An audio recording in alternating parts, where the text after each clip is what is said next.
All right, well, again, welcome everyone. We really appreciate everybody taking time to join us. So what this stakeholder meeting is the information we're going to provide is valid for events throughout the whole year. But we also have some slides that stress on spring festival season, which is one of our busy times, not the only busy time, but one of our busy times for events here in Austin. And as we get started, just some the engagement format for the meeting. We'll have some slide presentations from myself and other city staff. They won't last very long. Just some of the more common things we hear asked or emailed about. And then we want to, as quickly as possible, get into the Q&A section. And there's two ways you can ask questions. As we get closer to the end of the slide, if you want to raise your hand, or you can enter your question into the Q&A box, not the chat box, but in the Q&A box. We will alternate between the two and we'll take them in the order received. And if you have any issues with that, just let us know. There may be times that we ask you to unmute, but once finished, please remember to remute yourself so, again, we can avoid echoes. This presentation is being recorded, correct? And at the end, the link to the recording will be sent to all the attendees. All right, so let's get started with a slide presentation. All right, so what we're going to cover, again, just some brief history of ACE, some of the more common issues with the application submittals, event impacts.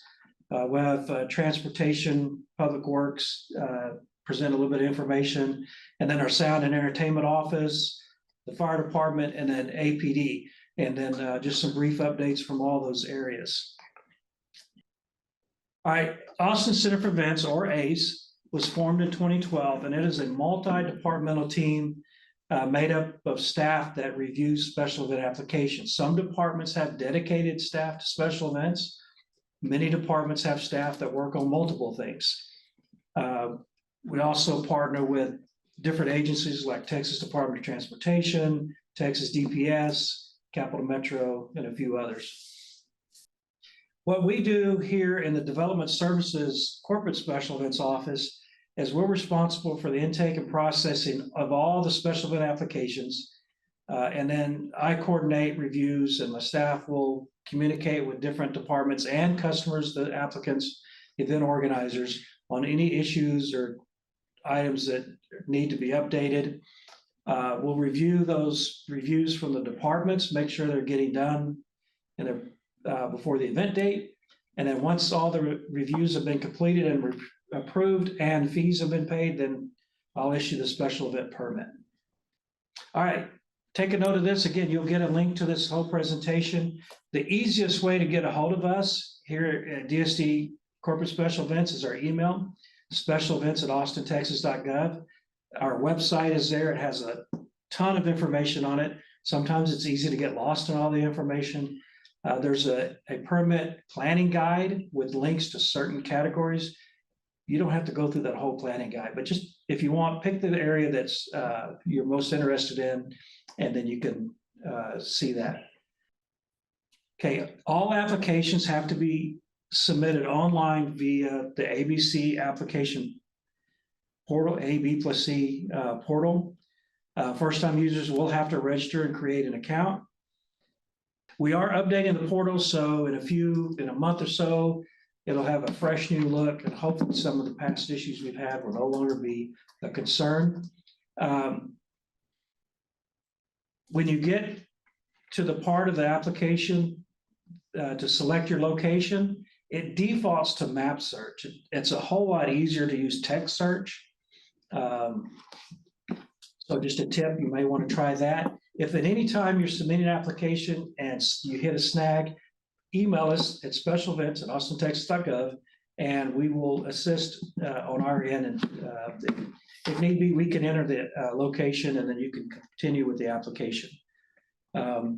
Very important, you can always save your work and continue later, but once you've finished, go to the last page, the bottom of the page, and make sure you click on submit. Many times people get to that last page and then log off. If you do not hit submit, we do not get the application and we do not take action on any incomplete application. So very important, you make sure to submit. Each application needs to have a site plan, or if it's a run or a walk, a route map and a site plan. These need to clearly show where everything's going to be placed in the event space. Does not need to be a CAD drawing. You do not need to hire anybody to create this if you don't want to, but a lot of them are just bird's eye Google pics with shapes and stuff in her. And that works as long as we know what's going to be put in there and where.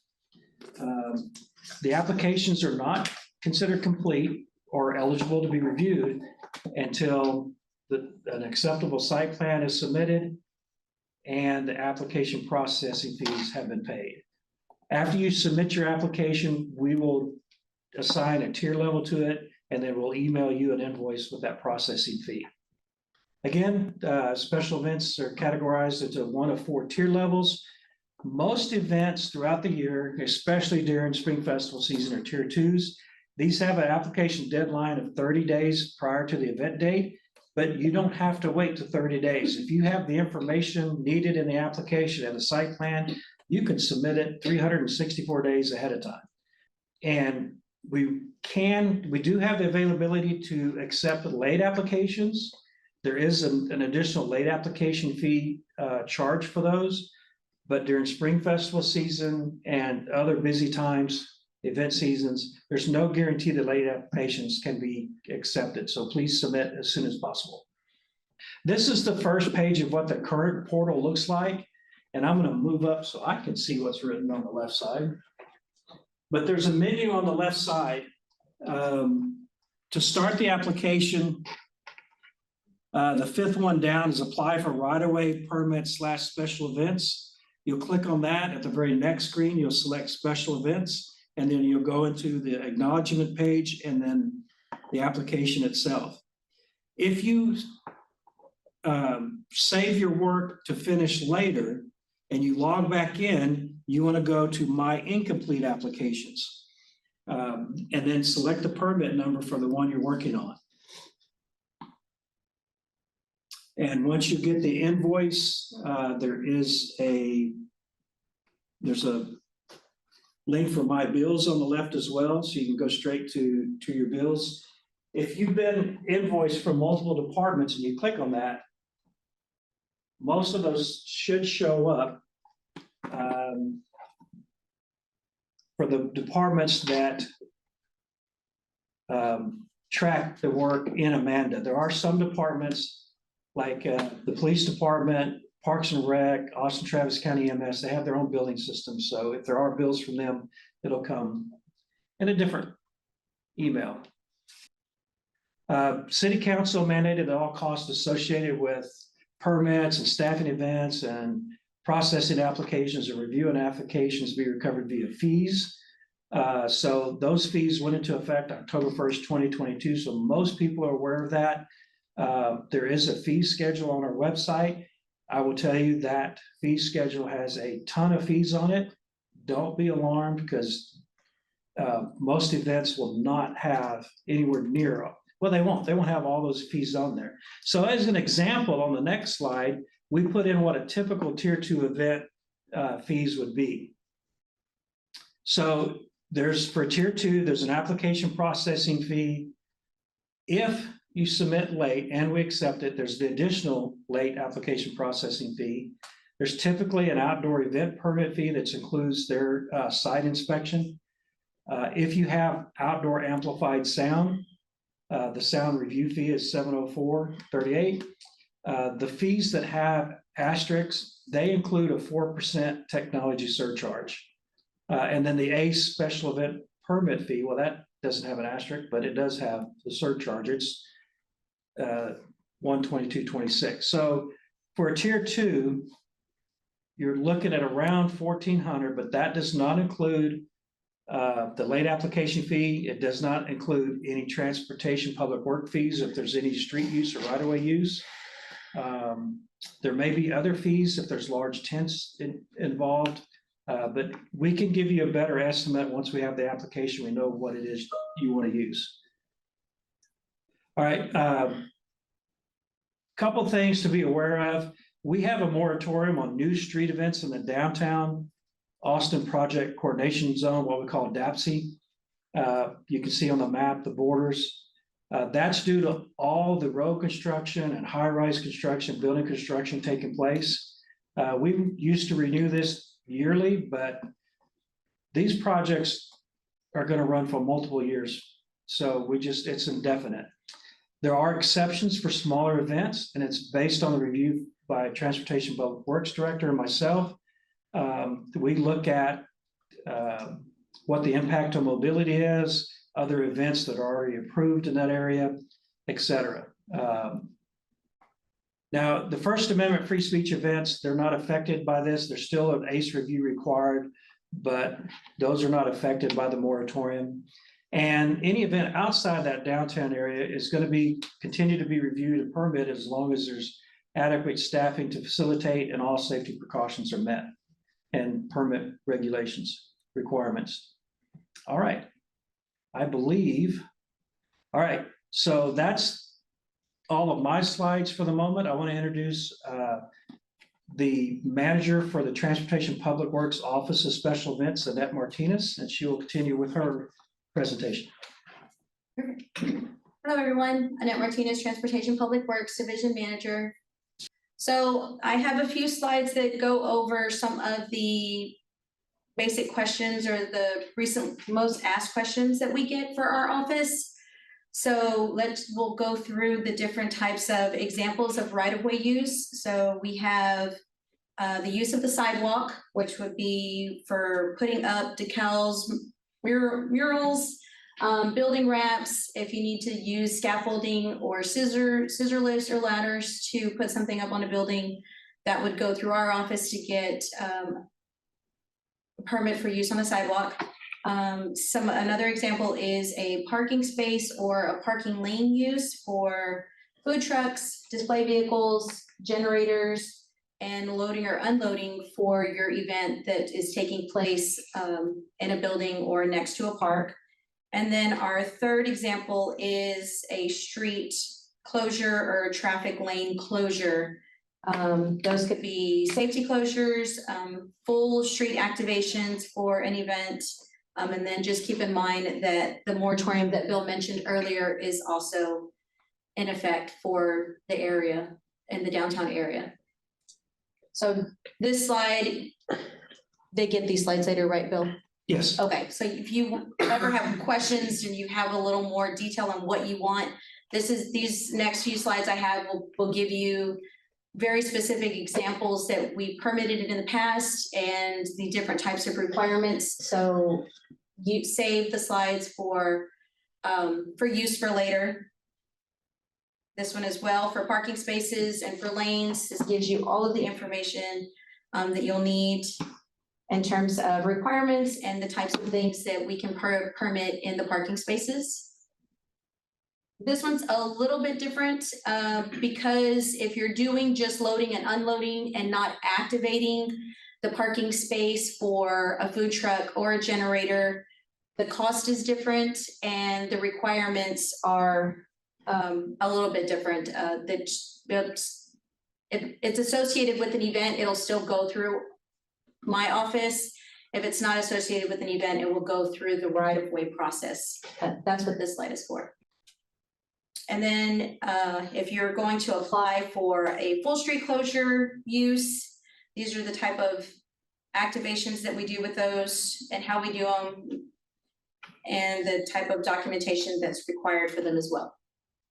All right, next we have Mark Nathan from our Sound and Entertainment Division to go over some of the sound common issues. Mark? Thanks, Bill. Yeah, hey everyone, this is Mark Nathan, and I'll be just giving you some quick information on sound. So next slide, please.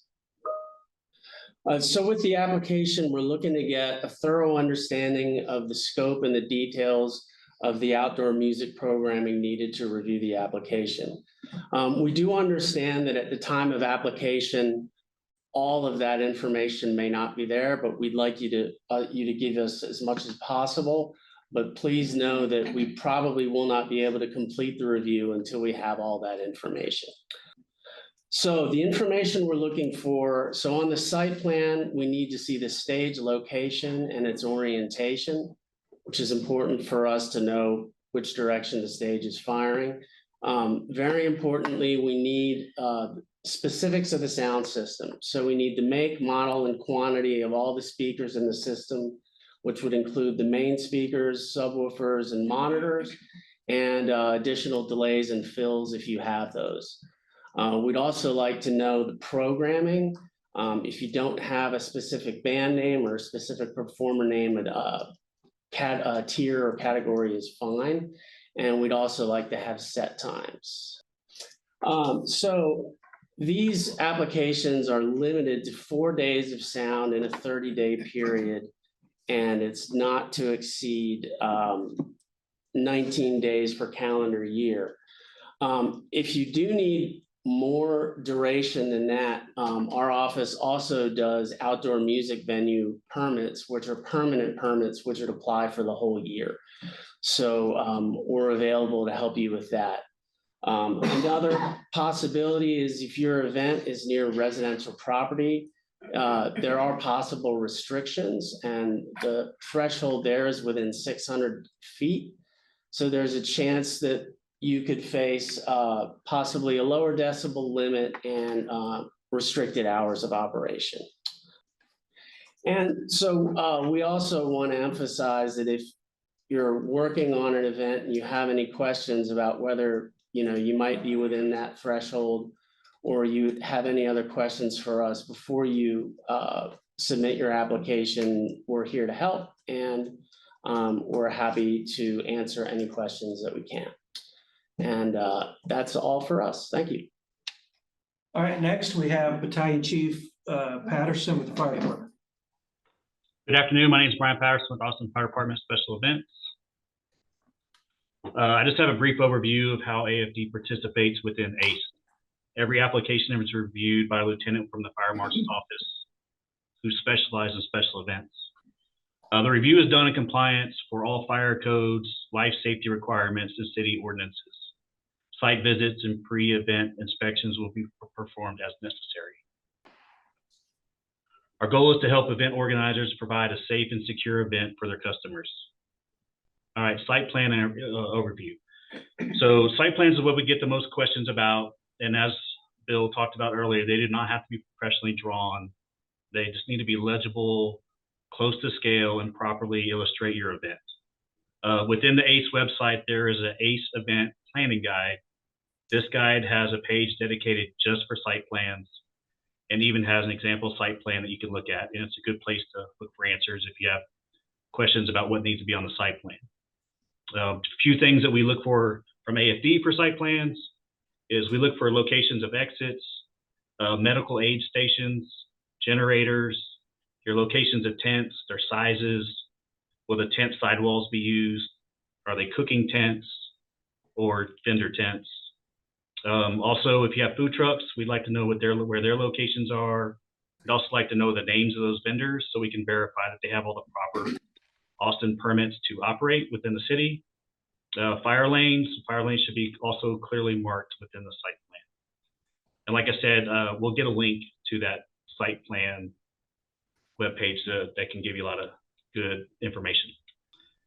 All right, there's just a small list of some of the duties we perform during South by and the spring festival season. Site inspection plans, fire watches as needed, staffing PACE teams, night inspection teams, and staffing the command post for South by. All right, next is the Special Events Sergeant from APD, Sergeant Ramirez. Good afternoon. This is Rolando Ramirez. I'm the sergeant for the Special Events Unit, and I have a few updates related to our fee schedule that started back at October of 2023. On the website, it has the fees that we are currently charging to include the Tier 2 fees. And again, the Tier 2 indicates when the vendor agrees to pay double time to make sure that they are able to fill the larger events. So that gives us a little bit of extra room to be able to get the manpower to come in. And on the schedule, it has all the fees that we charge to include reserve fees. And the second thing, the second update is the reserve program. Currently, we have 14 reserve officers. We have additional 6 that are signing up once they retire, and I think within the next month. They've been a lot of help for us on covering major events that needed extra power or manpower to be able to do the event safely. And the third update is just the agreement, the memorandum of understanding with TPW. We agreed to be able to use the MSOs to be able to help us with the larger events, to be able to cover all the barricades. Sergeant Ramirez, can you define those acronyms, please, for those? that might be- So the MSOs are the mobility safety officers that they work under the TPW, which is the Transportation Public Works. And so we use the MSOs to help with the larger events, to post on what we call secondary barricades, where they're not stopping any traffic. They're just there for visual deterrent. And with their help, we've been able to cover larger events as with ACL or some of the local downtown parades. And the best way to get a hold of us, if you have any questions, since we're in and out of the office, is through our special events email. Normally it's monitored by myself, the corporal, and our admin. So that's the best way to get us a hold of us so we can answer your questions. All right, and the email that's showing up there now is the main special events office, the corporate special events. If you want to get a hold of APD, then just put an APD in front of that. It's APD special events at austintexas.gov. And just to cover a couple of things mentioned, the tier 1 and 2 fees that APD charges, those are not related to the event tier level. The 1 through 4, that's completely a different consideration. So there's the event tiers, but then there's the 1 and 2 tier fee levels that APD charges. Yes, just to make sure, our email is going to be APD special events at austintexas.gov. And then a couple other things, and then if you have questions, now's a good time to put them into the Q&A box or raise your hand. I'll cover just a couple of other things that I want to mention. We have set aside the ACE team, we being the ACE team, we've set aside Tuesday mornings between 9 and 11 a.m. Central Time to meet with event organizers. So if you are a new event or one that particularly street event or that's more involved, or you just have questions, you can request a meeting. A lot of times city staff will schedule those meetings anyway. Not every event will get a meeting, especially those that recur every year. But if you, like I said, if you have any questions, reach out to us. If we can't answer it, then we'll schedule you for a meeting with the full ACE team. I mentioned the text search on the application this morning in a meeting about the new portal.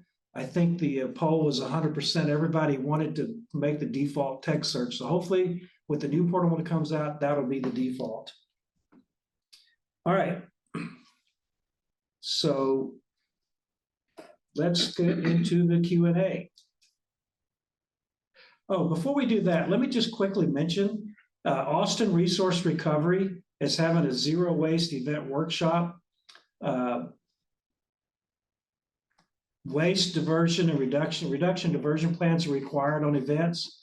And so if you want more information of that, you can scan the QR code and register for it. Again, the date's February 7th, 2 to 4 p.m. But they wanted us to mention that. And so if you're interested, please register for that. All right, where do we go for the first question? I'll move on to the first question that was submitted there. by Miriam Musharraf. I apologize if I haven't pronounced your name correctly. It says, has an application been submitted and approved to close down Rainy Street to car traffic during the South by Southwest event this year? Annette, do you want to? So I guess the answer is yes and no. So that's not an actual application for the event to close it down. It's what we call an APD safety closure due to the number of pedestrians that use the street during that time frame. We close it down for the safety, for their safety. It is not the full length of Rainy. It will start at Davis, what's that street below it? I believe it starts at Davis and goes down to River. It doesn't go all the way up to Driscoll, if I'm remembering correctly. Is anybody from APD online that could further expand on that? So I didn't catch the question. What was the question? It was in regards to the Rainy Street closure during South by, and Ed said that's a APD safety closure. They were just looking at the specific closure area, and if you know the times. I believe right now we're still waiting to get the official times when when they're setting up the barricades. I believe they were talking about between 4:30 and 5, but they were waiting to see what time the events were going to start. So as of this morning, we still don't have a specific time of the barricade closure. All right, I'll move on to the next question unless there was anything anyone wanted to add for that. Annette? She has a follow-up. Can I just answer the follow-up? Go ahead. Sure. So the dates for that will be Friday, March the 8th through Saturday night, March the 16th. That would be the date range for those. And you can go onto the ACE website, and that's where we list all of the details regarding any event that closes a street in the city, which gives all the details of the dates and the times for those closures. All right, Pedro would like to try again. He was would like to come on and Okay. answer live. Yep. I think more than a question, I have more of a comment. It just doesn't feel so. I own the Far Out. It's a music venue in South Austin, and it's fairly large, and it's a private space, and it doesn't feel like the ACE permitting is really built for something like what we have. And I was wondering if there was something more appropriate for us to apply for. So we have a live music outdoor sound permit that we apply for every year and that we have. And a lot of what we encounter is just capacity, and that's what we have to apply for ACE permits for. But we run into a lot of problems, and one of them it's kind of strict on timing. So the 4 days and the 30-day period for a live music permit through the ACE event permitting is just not conducive to us doing business when the bulk of our business is done in these two very small periods of time, which is spring and fall in Austin, when we are allowed to have outdoor music at all times of the year, within our parameters for the outdoor music permit. And also what happens is when we apply for the ACE permit, the fire marshal comes out and he reviews the same space over and over again because it doesn't change. It's a private space with an outdoor music permit that we just keep having to pay, almost $2,000 for every music permit that is outside of our capacity, which we can obviously fit because we get approved for it every time. I just don't know how to get out from under it, and I really just wanted to know, or just make it known that it's not for us. It doesn't make sense for a private space in South Austin to keep applying for an ACE permit that way. And if there is anything outside of it that's more catered to what we're working with, and it's not, it's not city property, it's not outdoors, in a Well, Pedro, un- as we talked before about this a lot, and we can go offline about this and get with you and with the fire marshal's office, but part of that is your occupancy limit and the area that the assembly area is included. And when y'all added the extra area off to the side, it's not assembly space. So that's why there's additional requirements. But let me reach out to you offline, because that's more of a specific issue for your property. And then we'll continue that conversation, okay?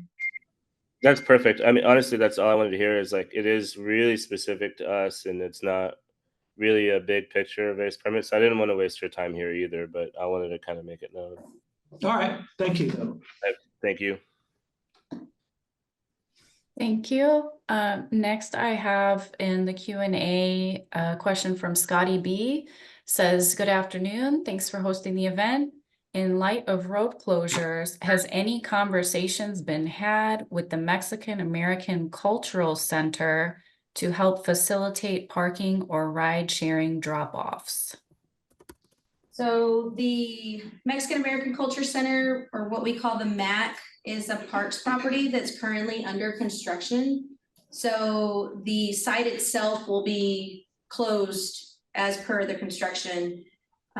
We do change some of the parking spaces around that Rainy Street area to be designated as rideshare, or just designated drop-off spots for anyone going into the Rainy area. Did that answer what you were looking for? I think that was the last question that we had in the Q&A. I guess we can give it a few more minutes and see if anyone Okay. has anything else come up. Yeah, and while we're waiting, let me go back over some of the other answered questions just to expand a little bit. David, you asked about food trucks, and as Lieutenant Braun mentioned, it's a whole lot easier and better to put something in a site plan that may be removed before the event than try to add something to a site plan right before an event, because that could incur additional fees if they have to re-inspect it and stuff. So if you're thinking about putting food trucks in there or anything into a site plan, go ahead and do as comprehensive site plan as possible. And like I said, it's a lot easier to take those out. And for everybody on the call, food trucks themselves do not require additional permitting because they're already permitted by Austin Public Health. But they do have to have a current City of Austin permit. Unless they're parked in parking spaces on the right of way. Yeah. Then they need a permit from us. And if you didn't hear that, and that was saying, that's for private property. If you want to park a food truck on city right of way, then yes, that has to be included in the application as well. They also get a permit from the fire department also. Yes. All right, the question about updates from public health. Oh, Michelle answered that, yes. That's for tier 3 and 4 events, and tier 2 events where there's food or beverage served. Is that, Michelle, if I got that wrong, please correct me. You got that right. Okay. We will put the info back up in a second about the zero waste event shortly. There is a comment in the chat regarding a question that was answered. I guess it was privately answered, but I can go ahead and read the question and answer out loud. I'm not sure how that otherwise would be communicated. I guess we'll be sending the Q&A out later, but are there any updates from the last ACE stakeholder meeting in regards to any updated port-to-let ratio requirement and any updated amount of potable water to be provided at an event. And Michelle answered, the number ratios have not been updated as they are adopted from state code. We do have information about applying for a variance on our application if you're not able to meet the requirements. And again, There's also, oh, I'm go sorry. ahead. I was just gonna say, this meeting is being recorded and it will be sent to the emails of everyone that registered. Adrian has a follow-up question. She's asking, where would we find that variance? Hi, this is Michelle with Austin Public Health. You can find the variance application on our application that we send out, which is also on the website.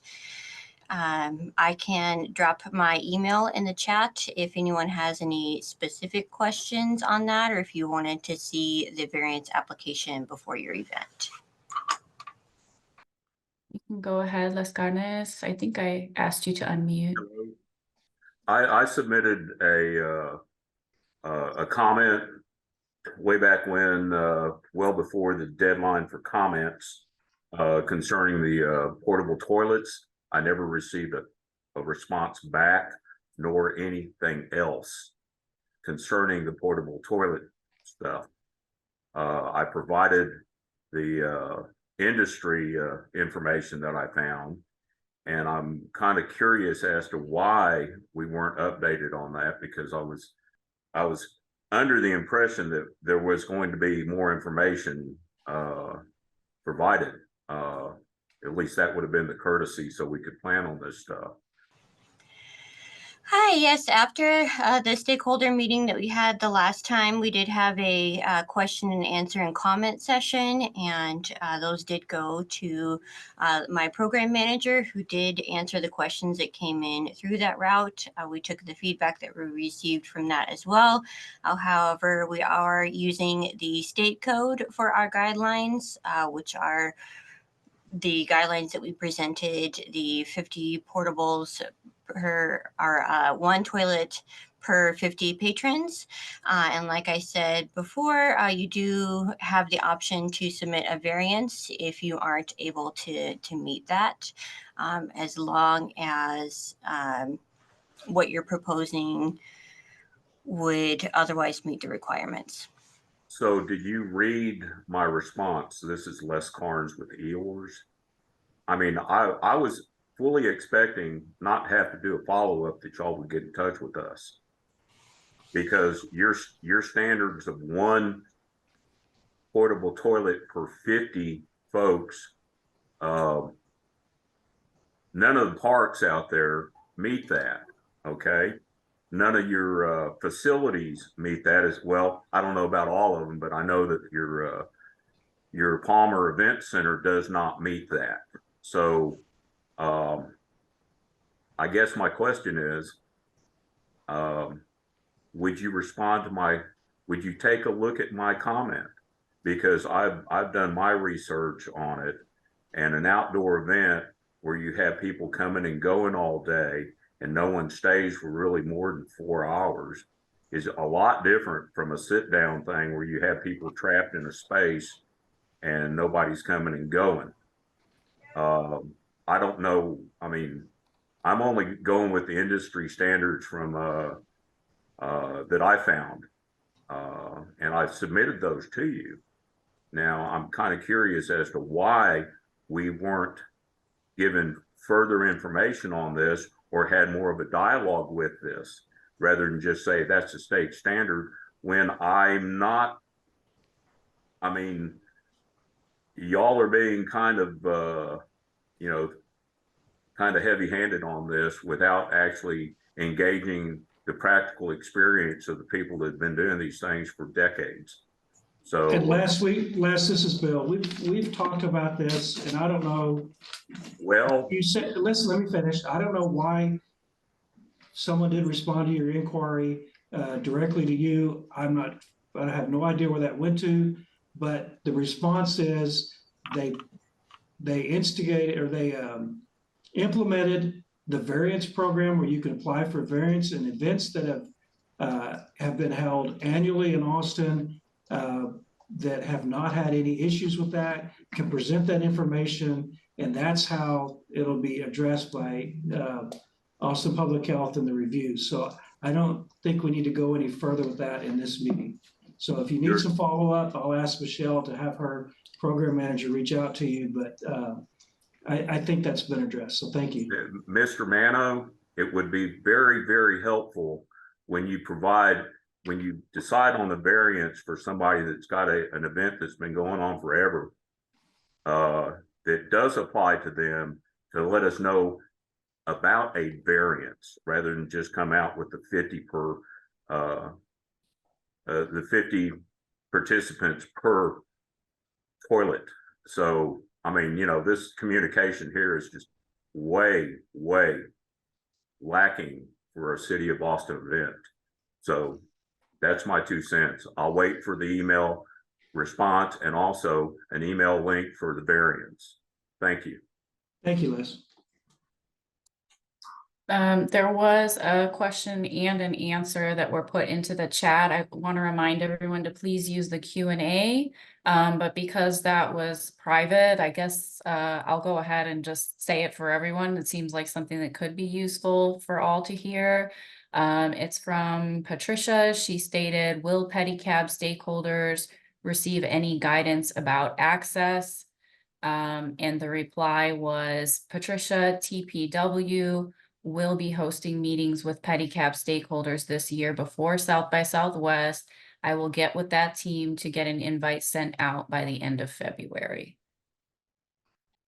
All right, it looks like the questions have slowed down. If you have a question, please raise your hand or submit it. Again, I want to thank everybody for attending, albeit virtual. I hope the information was beneficial. Again, if you have any questions, please reach out to us, specialevents@austintexas.gov. And our Assistant Director, Elaine Garrett, I'm going to let her close this meeting with any final comments. Yeah, well, first of all, this is the first webinar I know that we've had with this department and this division. So I'm hoping to get some feedback from you, those who have participated, to see if you feel like this is a good forum that we should use a forum to use, or would you like to continue to try to do it in person? Our intent with this was to reach out to other areas besides the Austin area, also to inform them of what the Austin Center of Events does and how this really originated, and the intent of having inspections and what we do. So please, we look forward to your feedback on this. If you like this forum type, or you recommend going back to an in-person forum, we appreciate your comments. We appreciate all your participation, and hopefully we'll be able to answer any questions that you provide us even afterwards. Feel free to contact us. All right. Again, thanks everyone very much. And with that, we will close the meeting. Thank you.